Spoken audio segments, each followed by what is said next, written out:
The government has adopted the Gauteng Township Economic Development Bill. This piece of legislation aims to increase business in township areas and drive employment. For more on this, MEC responsible for economic development, agriculture and rural development, Parks Dow, joins us now. Thank you very much, Mr. Dow, for joining us. Just give us a sense of how the township economy is doing right now.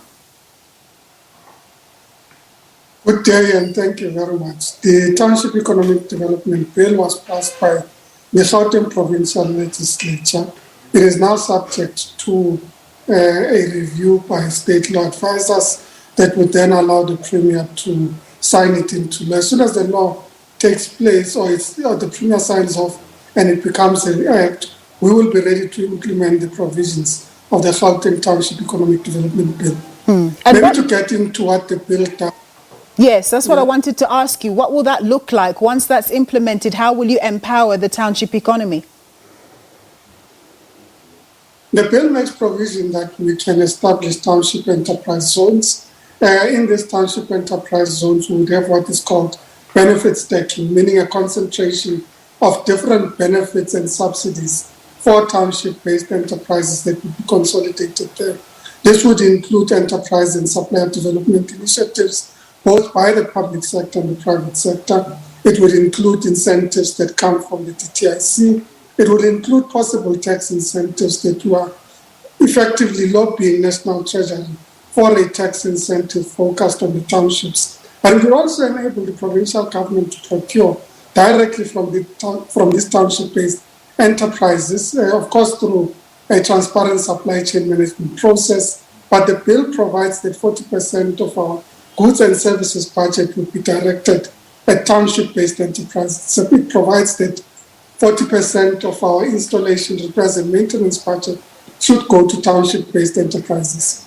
It also makes provision for the establishment of a fund dedicated towards enterprises that are based in our townships. We have already gone far down the line in terms of the establishment of the fund. We've partnered with the ITC.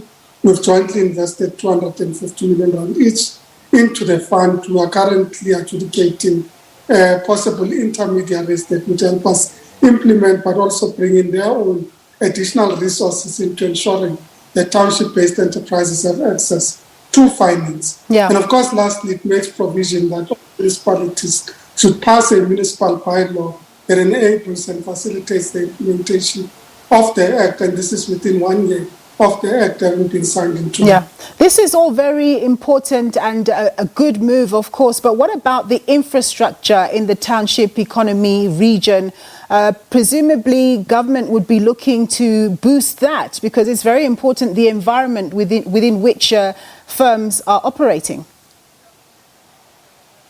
It is very important, and that's both in terms of municipal utilities and ensuring that these are available: water, electricity, sanitation, and so on.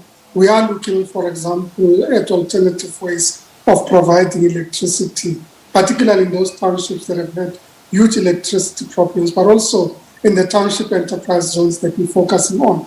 We're starting with the enterprise initiatives because we're looking at creating a base load of alternative energy for enterprises in Gauteng to maintain and boost our economy. We're also looking at modular sanitation systems, particularly in regions such as Sidibeng, where the bulk sewer works requires major investment. But to unlock both the special economic zones, but also the township enterprise zones that would be created in Sidibeng, it will be important that we have access to sanitation systems. Therefore, modular systems are part of what we're looking at, including how to finance these in partnership with local government. How much of a game changer do you think these changes, once they do happen, because some of them do sound fairly long term, how much of a game changer do you expect these to have on employment in these regions? Well, in fact, I should confirm that whilst they might sound long term, we're looking at short-term interventions. We're looking at ensuring that within this year already, township enterprise zones have been proclaimed, that we're able to direct the establishment of industrial and commercial complexes into townships, and that we start procuring directly from township-based enterprises. So in many ways, the opportunity has been created. It's for the businesses to take advantage of these opportunities even before we proclaim the township enterprise zones. The fund, as I said, is pretty much ready.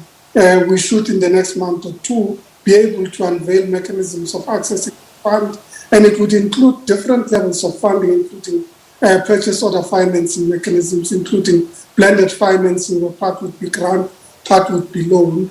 And those facilities should be available this year for township-based enterprises to take full advantage of it. So from our point of view, we're starting implementation almost immediately. Would the long-term ideal be that, because in the township economy there are a lot of informal businesses, would the long-term ideal be that some of these firms, or most of them, actually become more formalized so that they're actually contributing by way of tax and other things through, in order to pay tax and so on, so that the government, whether it's local government, national government, can actually better contribute to that environment? A vicious cycle, a virtuous cycle, I mean.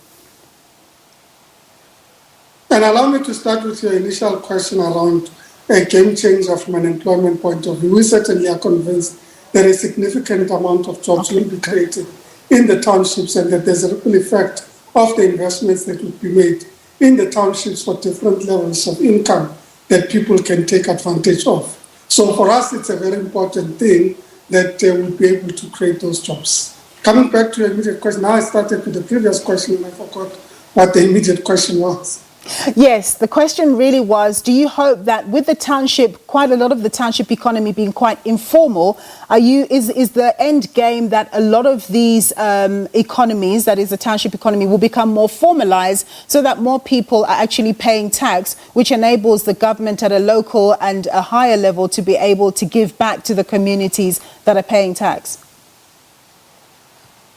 And the bill makes provision for a lower rung of compliance for township-based enterprises, so that we're able to pretty much formalize those that are functioning in the informal sector and be able to support their businesses to grow and prosper and gain access to the different facilities that we're creating. It is very difficult for an informal business to access facilities directly from a government or state-owned entity or any other entity, because you're dealing with an informal business. It doesn't have an interest, doesn't have a business account, doesn't have accounts of their own.